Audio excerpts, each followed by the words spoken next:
When Nikon Hong Kong gave me a week to test out the new Z9, I crammed in as many different shoots as I could to test it out in a variety of settings to see what bugs I'd find.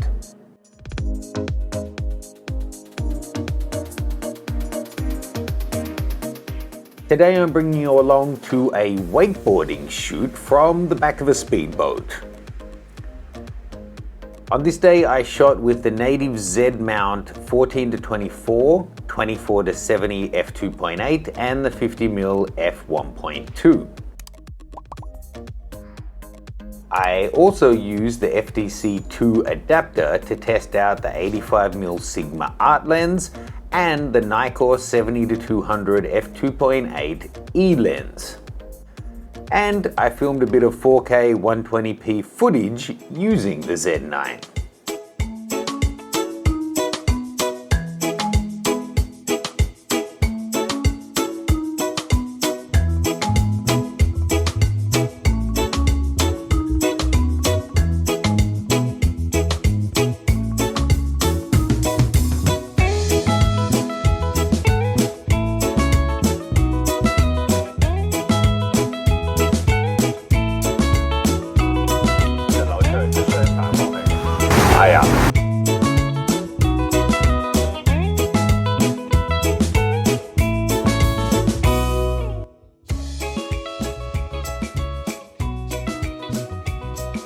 So I recorded through the viewfinder with my Atomos so that you could see what I was getting, but essentially all of the native lenses are absolutely flawless.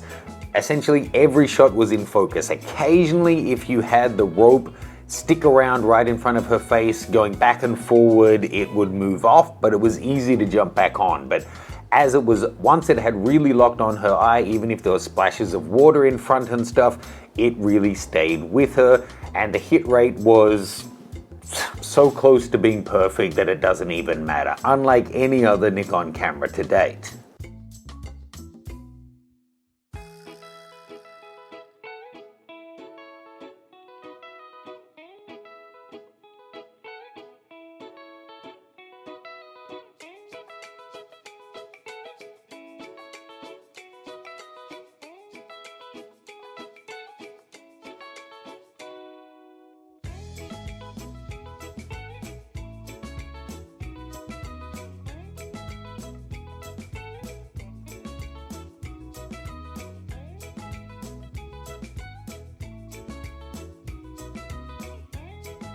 Hey folks, I hope you're enjoying this wakeboarding video. If you are interested in other aspects of the Z9, check out my Z9 playlist. Believe it or not, I now have over 4 hours of free YouTube content looking at all of the different features of this camera. And if you are a Nikon Z user or you're thinking of getting the Z9, check out my complete setup guide. Link for that is in the description below. With the adapted lenses, the 70-200 E lens it basically performed like native. It focused super fast, locked on, tracked well, the stabilization in combination was working great, and I got a whole heap of different keeper shots. And the out of focus areas, despite being the slower aperture 2.8 rather than the 50mm I had been using, is really satisfying.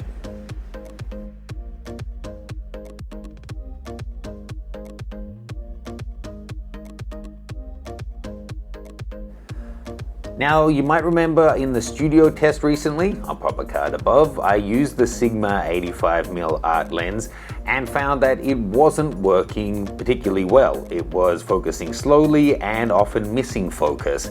Now, I have to say, here in the bright sunlight, it certainly performed a lot better, and I could safely say that the Z9 with the Sigma art lens probably still was nailing as many shots as I would expect to get as, say, a D6 with a native 85mm lens. But having said that, it was still noticeably behind the adapted Nikkor lens, the Tamron lenses that I've used in different situations, and of course the native lenses.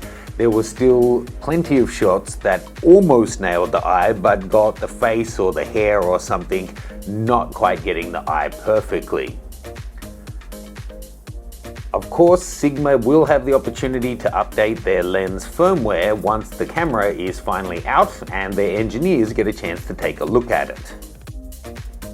Now let's jump in studio and take a look at some more of those photos in detail. So, I don't know what I was expecting, but I was still surprised at how well this did. It was bright sunny day, it was perfect conditions. Yes, it was rocky and that kind of thing, so it was, while she was fairly smooth moving around on the water, the fact that I was bouncing around made the focus point an erratic moving object. And it really performed just perfectly. Once I locked in, it was with her pretty much no matter what, unless there was something staying right in front of her face for extended periods of time, or as I noted, the Sigma 85mm just wasn't keeping up in terms of staying exactly on the eyes. As she was moving forward and back, you could see a lag, and it would sometimes be slightly in front or slightly behind.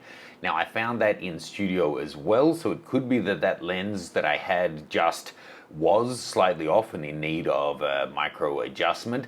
But having used a bunch of different native lenses and adapted F-mount Nikkor lenses and F-mount Tamron lenses, indoors, outdoors, in sporting situations, birds, dancers, static situations, they all had absolutely no problem with the Z9. So I think it was something specific to that particular Sigma lens. Hey folks, I'm just jumping in here in the edit. Something that I forgot to mention. The Z9's electronic shutter capability, I mean, of course, it doesn't have a mechanical shutter, so it's only electronic, but the fact that it lets you go through to 1/32,000th of a second compared to, 1/8,000th on a lot of cameras, or even 1/4,000th, actually came in handy a lot this day. Shooting in the bright midday sun with her in direct sunlight, or even more so when she was backlit, so I was slightly overexposing her, shooting with things like the 50mm 1.2 and the Sigma 1.4, I was frequently up at 1/16,000th, 1/20,000th, and sometimes all the way up to 1/32,000th of a second. So shots that would not have been possible given, the other settings that I wanted to be able to get those shots. Even going down to low ISO, we would have been well beyond the maximum shutter speed of cameras that we had available just a year or two ago.